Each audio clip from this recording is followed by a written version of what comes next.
And I started wondering, are there things that I can do, systems that I can put into place that'll prevent bad things from happening? Or at least if bad things happen, will minimize the likelihood of it being a total catastrophe. So I started thinking about that, but my thoughts didn't crystallize until about a month later. I was having dinner with my colleague Danny Kahneman, the Nobel Prize winner, and I somewhat embarrassedly told him about having broken my window and forgot my passport. And Danny shared with me that he'd been practicing something called prospective hindsight.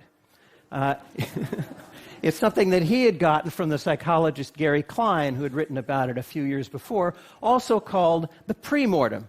Now, you all know what the post-mortem is. Whenever there's a disaster, a team of experts come in and they try to figure out what went wrong, right? Well, in the pre-mortem, Danny explained, you look ahead and you try to figure out all the things that could go wrong, and then you try to figure out what you can do to prevent those things from happening or to minimize the damage.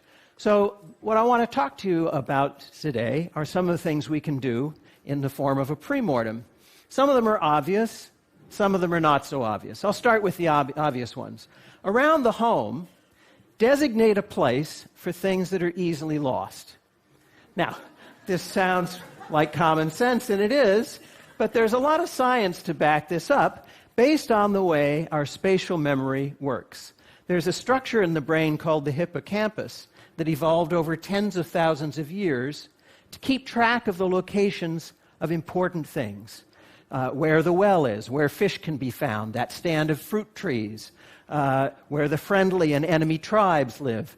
The hippocampus is the part of the brain that in London taxicab drivers becomes enlarged. It's the part of the brain that allows squirrels to find their nuts. And if you're wondering, somebody actually did the experiment where they cut off the olfactory sense of the squirrels, and they could still find their nuts. They weren't using smell, they were using the hippocampus, this exquisitely evolved mechanism in the brain for finding things. But it's really good for things that don't move around much, not so good for things that move around. So this is why we lose car keys and reading glasses and passports.